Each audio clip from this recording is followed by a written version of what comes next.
मध्यपूर्वेत Israel, America आणि Iran यांच्यात वाढलेल्या संघर्षामुळे संपूर्ण जग हादरलंय. सध्या दुबई आंतरराष्ट्रीय विमानतळावर युद्धसदृश्य परिस्थिती निर्माण झाली आहे.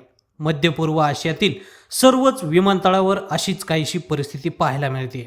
त्यामुळं अनेक भारतीय नागरिक हे परदेशात अडकले आहेत. भारत सरकार त्यांच्या सुटकेसाठी प्रयत्न करत आहेत. त्यातच काल भारत सरकार आणि एमिरेट्स विमान कंपनीच्या समन्वयानं एका विशेष विमानाचं आयोजन करण्यात आलं. युद्धामुळे दुबईत अडकलेले कोल्हापुरातील प्रवासी ग्रुप सुखरूपपणे परतले आहेत. युद्ध सुरू असताना या सगळ्या प्रवाशांनी युद्धाचे क्षण अनुभवले आहेत. आपलं घर, आपला देश सोडून बाहेर गेलेल्या या प्रवाशांमध्ये भीतीचं वातावरण देखील निर्माण झालं होतं. मात्र आज हे सगळे प्रवासी सुरक्षितपणे मूळ गावी विमानानं परतले आहेत. दुबईत अडकलेले प्रवासी भारतात पोहोचल्यानंतर त्यांनी आपबीती सांगितली आहे. यावेळी ते नेमकं काय म्हणालेत पहा. मी प्रकाश जाधव, राहणार पट्टणगोडली. मी व आमची उपरीची टीम असं 23 जण आम्ही इथून सोमवारी दुबईला गेलो. 4 दिवस खूप एन्जॉय केला. शनिवारी आम्ही सकाळी खरेदी केली व दुपारनंतर आमची डेझर्ट सफारी होती. डेझर्ट सफारीला जाता जाता 4 वाजता आम्हाला असंच मेसेज आला की अबुधाबीच्या पुढे हल्ला झालेला आहे. मग आम्ही ड्रायव्हरला विचारलं. ड्रायव्हर म्हणला तसं काही झालेलं नाही, म्हणजे आम्हाला भीती निर्माण होऊ नये म्हणून त्यानं तसं आम्हाला काही जाणवू दिलं नाही. त्यानंतर आम्ही डेझर्ट सफारी केली. नाईट शो एक होता, नाईट शो केला. जेवण केलं. जेवण करतून बाहेर येताना आम्हाला असं लक्षात आलं की तिथं आमची गाडी बाहेर गेलेली आहे. मग तो दुसऱ्या ड्रायव्हरला विचारलं. त्याने सांगितलं की लांब जुमेरला हल्ला झाला आणि तो ड्रायव्हर तिथील होता, त्यामुळे तो ड्रायव्हर परत गेलाय. मग आम्ही तसंच आलो, हॉटेलवर राहिलो. रात्री 12 वाजता परत आम्हाला एक अलर्ट आला. सगळ्यांचे आमचे माझ्याकडे 3 मोबाईल होते, 3 मोबाईलला अलर्ट आला. असं काय नेमकं झालंय, म्हणजे अक्षरशः कुठतर जोरात हल्ला होणारा असं अलर्ट आम्हाला वाटली. बघतोय तर सरकारचा आदेश आला की तुम्ही बाहेर पडू नका, काचेपासून लांब राहावा. मग आम्ही झोपल्यानंतर सकाळी उठलो. 7 वाजता परत आम्हाला असं जाणवलं की कुठतर हल्ला झालाय. मग बाहेर येऊन बघतोय तर 3 जागी एकटा त्यांचं ड्रोन पडलेलं. मग आम्हाला भीती निर्माण झाली. मग आम्ही तसंच सगळेजण एकत्र आलो. सगळा ग्रुप आमचा एकत्र आला. 46 जण. हॉटेलमधनं बाहेर जाण्यास परवानगी दिली नाही आम्हाला.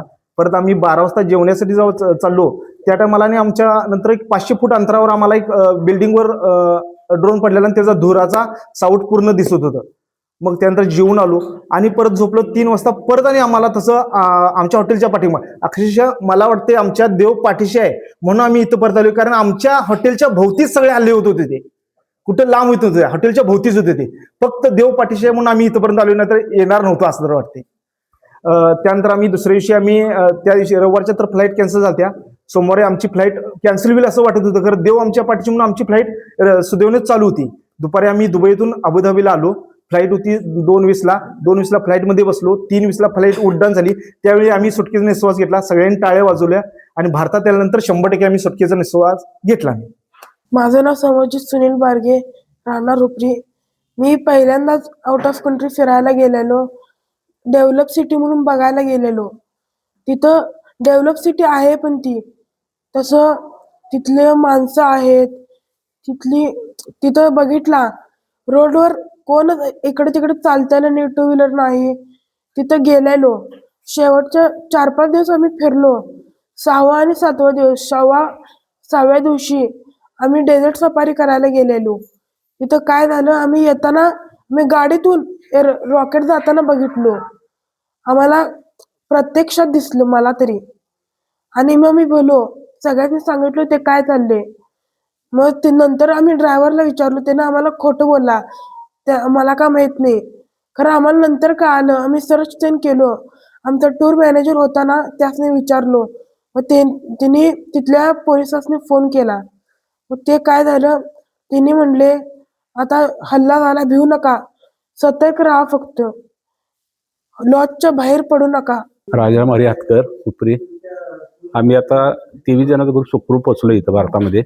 बाकीचे आमच्या ग्रुप अजून 23 शिल्लक आहेत. त्यांना तुमच्या माध्यमातून विनंती सरकारला, भारत सरकार, महाराष्ट्र शासनाला करतो की ते बी लवकरात त्यांना घरी पोचवा. आणि त्यांचं पण आनंदाचा आनंद झालाय तसं त्यांनाच पण त्यांच्या वाटणीला आनंद जाऊन देतो. पण कारण त्यांच्या घराला एवढी चिंता करत बसले लोक की बोलायचं काम की अक्षरशः फॅमिली रडत बसल्या त्या तुमच्यामुळे त्यांना विनंती सरकारला की त्यांनी लवकर आणावं. सोशल मीडियाच्या भाऊ गर्दीत विश्वासार्हतेने चकाकणारे नाव म्हणजे लेट्सअप मराठी. नाही, सगळ्या नागरिकांना ती स्पीच ती right लेट्सअप वरील मुलाखती म्हणजे विचारांचा खजिना. त्यानंतरच्या निवडणुकीमध्ये मला सोडून गेले. बातम्या केवळ वस्तुस्थिती सांगणाऱ्या, न प्रोपगंडा, फक्त जनतेचा अजेंडा. क्योंकि आने वाला कल जाने वाला है, जाने वाला कल आने वाला है. राजकारण, मनोरंजन असो की क्रीडा क्षेत्र, महाराष्ट्राची स्पंदने संवेदनशीलतेने टिपणारे माध्यम म्हणजे लेट्सअप मराठी. जगासोबत एक पाऊल पुढे राहण्यासाठी लेट्सअपचे ॲप, सोशल मीडिया आणि वेबसाईट सोबत कनेक्टेड रहा.